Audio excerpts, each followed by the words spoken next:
ചങ്ങായിമാർ ഞാൻ ഇന്ന് പറയാൻ പോകുന്നത് രേണു സുധീനെ കുറിച്ചാട്ടാ. എന്നെ ഇഷ്ടപ്പെടുന്ന എത്രയാൾക്ക് ഈ സംഭവം ഇഷ്ടപ്പെടുന്നതല്ല. കാരണം ഞാൻ ഈ ടൈപ്പ് വീഡിയോസ് ചെയ്യില്ല എന്ന് എല്ലാവർക്കും അറിയാലോ.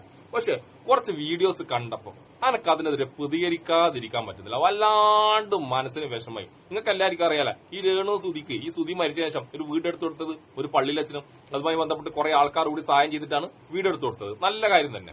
വീടെടുത്ത് കൊടുത്തതിന് ശേഷം ഇവള് പല ടൈപ്പ് വീഡിയോസിലെല്ലാം വരാൻ തുടങ്ങി. അതെല്ലാം ഓക്കെ, കുറച്ചെല്ലാം ഓക്കെ. പിന്നെ ഓവറായിപ്പോ വിമർശനം വന്നപ്പോഴത്തേക്ക് കുറെ യൂട്യൂബേഴ്സായി ഇവളെ താങ്ങി നടന്നേ. ഇവളെന്തിനാ വിമർശിക്കുന്നത്? ഇവളൊരു വിധവയല്ലേ? ഇന്ത്യയിലെ ലോകത്താദ്യമായിട്ടുണ്ടായ വിധവ ഈ രേണു സുധിയാന്ന് തോന്നുന്നു. ഈ സുധീനെ ഈ രേണുവിന്റെ കൂടെ കൂട്ടി വിളിക്കാൻ തന്നെ എനക്ക് മടിയാട്ടാ. പിന്നെ എല്ലാരും വിളിക്കുന്ന പോലെ രേണു സുനാന്ന് വിളിക്കേണ്ടി വരും. അമ്മാരി പരിപാടിയാണ് ഇവള് കാണിച്ചു കൂട്ടുന്നത്. ഈ സുധിക്ക് ആദ്യ കല്യാണത്തിന് മകനുണ്ട്. ആ മകൻ ഇപ്പൊ ഈ രേണുവിന് പള്ളിയിലച്ഛനെല്ലാം കൂടി നിർമ്മിച്ചു നൽകിയ വീട്ടിലേക്ക് ഒരു യാത്ര ഇന്നലെ പോയപ്പം ഒരു വീഡിയോ ചങ്ങായിന്റെ യൂട്യൂബ് ചാനൽ ഇട്ടിന്. ആ വീഡിയോ കണ്ടപ്പോഴത്തേക്ക് എന്റെ പടച്ചോനെ എന്താ അവസ്ഥ ഞാൻ നിങ്ങൾക്ക് കാണിച്ചിട്ട് ആദ്യം.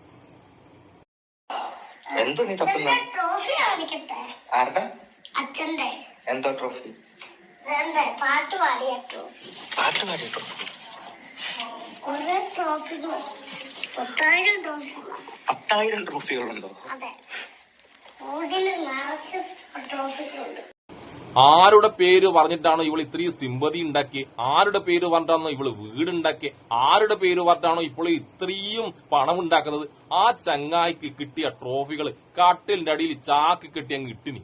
അവസ്ഥ ആലോചിച്ച് നോക്കട്ടെ. ഞാൻ ആദ്യം ഒരു സോറി പറട്ടെ, ഈ കുട്ടീന്റെ മുഖം ബ്ലർ ചെയ്യണമെന്ന് എനിക്കുണ്ട്. എനിക്ക് പക്ഷെ അത്രയും മാത്രം സാങ്കേതിക വിദ്യ അത്രമാത്രം പരിജ്ഞാനം ഇല്ലാത്തതുകൊണ്ട് എനിക്ക് ബ്ലർ ചെയ്യാൻ കഴിഞ്ഞിട്ടില്ല. പക്ഷെ ഈ കുട്ടീന്റെ വീഡിയോസ് എടുത്തിട്ട് ഒരുപാട് ആൾക്കാർ റിയാക്ഷൻ ചെയ്തിട്ടുണ്ട്. അതുകൊണ്ട് അതത്ര വലിയ തെറ്റായിട്ട് ഞാൻ തോന്നുന്നില്ല. എന്നാൽ ഞാൻ ആദ്യമേ സോറി പറയുന്നു. ഈ രേണു സുനയാണ് എന്റെ സുധിയേട്ടന്റെ ഓർമ്മകൾ. മരിക്കില്ല, ആ ഓർമ്മകൾ മതി എനിക്ക് ജീവിക്കാൻ വേണ്ടി മറ്റ് ആ ഓർമ്മകളായ സാധനം വെച്ച് ചാക്ക് കെട്ടി കട്ടിന്റെ അടിയിൽ അങ്ങ് വലിച്ചിട്ടിനി.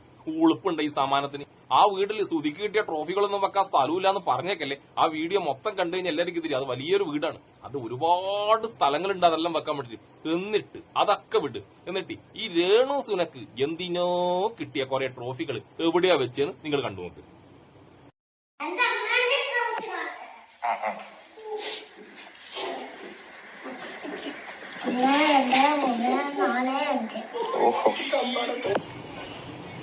നോക്കിയാട്ടെ, വിസിറ്റിംഗ് ആളില് ഇവള് ഏതല്ലോ കൊണയടി ടീമിന്റെ പരം പോയിട്ട് കൊണയടിച്ചുണ്ടാക്കി എന്തിന് കിട്ടിയ ട്രോഫികളാണ് ഇവള് ആടെ കൊണ്ടുവച്ച് ഇവളെ ട്രോഫികൾ.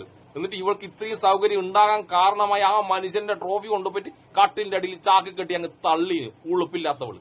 ഇനി അവള് വന്നിട്ട് പറയും, അയ്യോ അത് സുധിയേട്ടന്റെ ട്രോഫിയാന്ന് ഞാൻ വിസിറ്റിംഗ് ആളിൽ വെച്ചെന്ന് പറഞ്ഞാൽ വിശ്വസിക്കാൻ കഴിയില്ല. കാരണം ആ കുട്ടി സത്യമേ പറയൂ. ആ കുട്ടീനെ കൊണ്ട് കള്ളത്തരം പറയാൻ കഴിയില്ല. എന്റെ രേണു സുനയെ ഈ വീഡിയോ മൊത്തം നിങ്ങൾ കണ്ടാലുണ്ടല്ലോ, ഈ സുനീന്റെ മകൻ ഈ വീട്ടിലേക്ക് കയറി വരുമ്പോ ആ വീട്ടിൽ അന്യനെ പോലെ കയറി വരുന്നത്. ഈ ചെറുക്കന് കൂടി അവകാശപ്പെട്ട വീടാണ്. അവിടെ ഇപ്പൊ ഈ സുനേന്റെ ടീം ഉണ്ടല്ലോ, സുനേന്റെ ബന്ധുക്കൾ മൊത്തം വന്നിട്ട് അങ്ങ് കിടക്കുന്നു. 10-15 എണ്ണം വന്ന് കിടക്കുന്നു. ഒക്കെ കിടന്നോട്ട്. പക്ഷെ ഈ ചെക്കൻ ഒരു വില കൊടുക്കുന്നില്ല. ചെക്കൻ ആരാനെ പോലെ ഇങ്ങനെ നടക്കുന്നതാടാ. ഈ കുട്ടി മാത്രം ആ ചെക്കനോട് സംസാരിക്കുന്നു. ബാക്കി എല്ലാവരും ഓരോ റൂമിൽ ഇങ്ങനെ അടച്ചിട്ട് ഇരിക്കുന്നു. കുറെ ആൾ അവിടെ ഇരുന്ന് ഇവനേതാടാന്നുള്ളൊരു ഭാവത്തിൽ ഇരിക്കുന്നു. അതിലേറ്റവും പ്രധാനപ്പെട്ട ഒരു സംഭവം ഞാൻ നിങ്ങൾക്ക് കാണിച്ചുതരാം. ഈ കുട്ടിയും ഈ സുധിയുടെ മൂത്ത മകനും കൂടി ഒരു ഡോർ തുറക്കും. ഡോർ തുറക്കുമ്പോൾ ആ റൂമിനോട് ഒരുപാട് ആൾക്കാരുണ്ട്. അപ്പം ഡോർ തുറന്നിട്ട് ഇവരങ്ങ് പുറത്തു പോകുമ്പോ ആ ഡോർ തുറന്ന ദേശത്തിൽ ആ ഡോർ വലിച്ചടക്കുന്ന ഒരു സംഭവം ഉണ്ട്. അതിന്റെ സൗണ്ട് മാത്രമേ കേൾക്കൂ. അത് നിങ്ങൾ ശ്രദ്ധിച്ച് കാണണം കേട്ടോ, എന്നാലും നിങ്ങൾക്ക് തിരിയും. അത് നോക്കി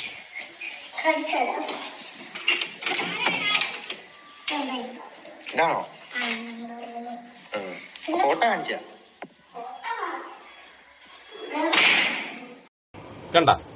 ഇനി ആ സൗണ്ട് ഡോർ അടച്ചതല്ല തേങ്ങ വീണതാന്ന് പറഞ്ഞിട്ട് രേണു സുനിനെ വെളുപ്പിക്കാൻ വരുന്ന ടീമിനോട് ഞാൻ ഒരു ആശാരി പണിക്കാരനാണ്, ഡോർ എങ്ങനെ അടച്ചാലുള്ള സൗണ്ട് എന്നുള്ളത് കൃത്യമായിട്ട് അറിയാം. ഞാൻ കുറെ കാലം ആശാരി പണിക്കുന്നത്. അപ്പൊ അങ്ങനെ ഒരു ഡയലോഗ് പറഞ്ഞിട്ട് വെളുപ്പിക്കാൻ വരണ്ട രേണു സുനന്റെ ആൾക്കാരെ. അതാണ് ഞാൻ പറഞ്ഞ ആ വീട്ടിൽ ആ ചെറുക്കിനൊരു വിലയില്ലാന്ന്. മാർക്കറ്റിൽ പോയാലും ഇങ്ങനെ അലിയുന്നു. ഒരാള് മൈൻഡാക്കുന്ന വരില്ല ആ വീഡിയോ മൊത്തം കണ്ടു കഴിഞ്ഞാൽ. ഇനിയിപ്പോ ഈ വീഡിയോ കാണാൻ നിങ്ങൾ വരിക്കും ഇതൊക്കെ എന്തിനാണ് നീ ഞങ്ങളോട് വന്ന് പറയുന്നതെന്ന്. അതിന് കാരണമുണ്ട്. ഇതുപോലെ ഒരാൾക്കും കാര്യമില്ലാത്ത എന്തൊക്കെയോ പൊട്ടത്തരങ്ങൾ കാണിക്കുന്ന ഈ രേണു സുനിനെ പോലത്തെ കുറെ എണ്ണത്തിനെ കാണിച്ചിട്ട് യൂട്യൂബിൽ കുറെ തരംഗം ഉണ്ടാക്കുന്നുണ്ട്. കുറെ എണ്ണം ആവശ്യമുള്ളവരാ, അർഹതപ്പെട്ടവരാ. ഇവരാരെങ്കിലും ഒരു ഇന്റർവ്യൂ എടുത്തിട്ട് കണ്ടിട്ടുണ്ടോ? ഈ യൂട്യൂബ് കൊണകന്മാർ ഇതുപോലത്തെ കുറെ എണ്ണുണ്ട്. നമ്മൾ അലിൻജോസ് പെരേരന്റെ ടീം ഉണ്ടല്ലോ, ഇങ്ങനെ കുറെ ഷോർട്സ് ഫിലിം ഉണ്ടെന്ന് മറ്റു കുറെ കമ്പിത്തരങ്ങൾ കാണിച്ച് കുറെ അലവലാതെ ടീമിന്റെ പുറം നടക്കുന്ന കുറെ എണ്ണം, കുറെ പെണ്ണുങ്ങളും കുറെ ആണുങ്ങളും അതിനെയൊക്കെ കൊണ്ടുവന്നിട്ട് ഇങ്ങനെ ഉളുപ്പില്ലാണ്ട് ഇന്റർവ്യൂ എടുക്കും. നാറിയ യൂട്യൂബ് ചാനലുകൾ. നിങ്ങൾക്ക് ഞാനൊരു പെൺകുട്ടിന്റെ വീഡിയോ കാണിച്ചു തരാം. തന്റെ ഇടമുള്ള പെൺകുട്ടി, തീ എന്നല്ല നമ്മൾ പറയില്ലേ, പെണ്ണ് തീയായി എന്നല്ല. ഇങ്ങനത്തെ പെൺകുട്ടികളെയൊക്കെ ആടോ ഇന്റർവ്യൂ ചെയ്യേണ്ടത്, നമ്മൾ മുന്നോട്ട് കൊണ്ടുവരേണ്ടത്. ഞാൻ ആ വീഡിയോ ഞാൻ കാണിച്ചു തരാം.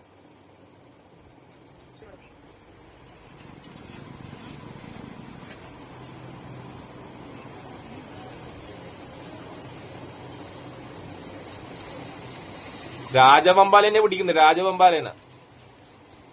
ഇതൊക്കെയാണ് പെണ്ണ് തീ എന്നെല്ലാം പറയില്ലേ. അല്ലാണ്ട് ലോകത്തിൽ ആദ്യത്തെ വിധവ ഞാനെന്നും പറഞ്ഞിട്ട് കുറെ സിമ്പതി ഉണ്ടാക്കിയിട്ട് കുറെ കൊണച്ച യൂട്യൂബേഴ്സ് സപ്പോർട്ടും കൊടുത്തിട്ട് ഇങ്ങനെ പൊന്തിച്ച് വിട്ടിന്. വാണം പോലെ അങ്ങ് പൊന്തിപ്പോയിന്. ലാസ്റ്റ് വാണം പോലെ അങ്ങ് താഴേക്കും വീണ്. ഞാൻ ഒരു കാര്യം കൂടി പറട്ടെ, ഈ സ്ത്രീയുടെ പേര് എനക്കും അറിയില്ല, നിങ്ങൾക്കും അറിയില്ലായിരിക്കും. ഇത് ഇന്നലെ വന്ന വീഡിയോ ആണ്. ശരിക്കും അതിന്റെ വീഡിയോന്റെ അടിയിലെ പേരൊന്നും കൊടുക്കാത്തത് കൊണ്ടാണ്. കാരണം അതാ അവസ്ഥ. ഇതുപോലുള്ള എന്താ പറയണ്ടേ, തീയായി നിൽക്കുന്ന പെൺകുട്ടികളുടെ പേരൊന്നും നമുക്കറിയുന്നില്ല. അതിനുള്ള സാഹചര്യം നമ്മളെ ചാനലുകാർ കൊടുക്കുന്നില്ല. എന്നിട്ട് ലോകത്താദ്യമായിട്ട് ഒരു വിധവ എന്നും പറഞ്ഞിട്ട് ഒരുത്തിനെ കൊണ്ടുവന്നിട്ട് ഇങ്ങനെ ഇരുത്തിട്ട് ഇങ്ങനെ വെളുപ്പിക്കാൻ നിൽക്കുന്നു. ഇവിടെ അന്തസ്സായിട്ട് 4ഉം 5ഉം മക്കളുണ്ടായിട്ട് വരെ വിധവകളായ സ്ത്രീകൾ നല്ല അധ്വാനിച്ച് കൂലിപ്പണിയെടുത്ത് പോറ്റുന്നവരുണ്ടോ. അവരൊന്നും ഇതുപോലത്തെ സിമ്പതി കഥകളൊന്നും പറയുന്നില്ല. അവര് പോയി അധ്വാനിച്ചങ്ങ് ജീവിക്കുന്നു. അങ്ങനെയാണ് വേണ്ടത്. സിമ്പതി കഥയും പറഞ്ഞിട്ട് ഇങ്ങനെ ആൾക്കാരെ പറ്റിച്ചിട്ട് ഇവിടെ വീഡിയോ കിടന്ന തമ്പനെ നിങ്ങൾ ശ്രദ്ധിച്ചിട്ടുണ്ടോ? രേണുസുനെ വിവാഹിതയായോ വീണ്ടും, അല്ലെങ്കിൽ രേണുസുനെ ചുംബിച്ചോ. ഇവൾ അറിഞ്ഞുകൊണ്ട് തന്നെ ഇടുന്ന ഈ തമ്പനയിലുകളത്. അവളറിയാതെ ഒന്നും അത് ഇടാൻ കഴിയില്ല. അപ്പോഴേ റീച്ച് കിട്ടൂ. അപ്പൊ വിവാദം ഉണ്ടാക്കിയിട്ട് നല്ല വീഡിയോസ് ഒക്കെ ചെയ്ത് റീച്ചായി ഒന്നും കുഴപ്പമില്ല. ഇനി ഇവളെ വിമർശിച്ചൂടാ. ഇവൾ ഇമാതിരി അപരാധങ്ങൾ, കാട്ടപരാധങ്ങൾ കാണിക്കുമ്പോൾ വിമർശിക്കുക തന്നെയും.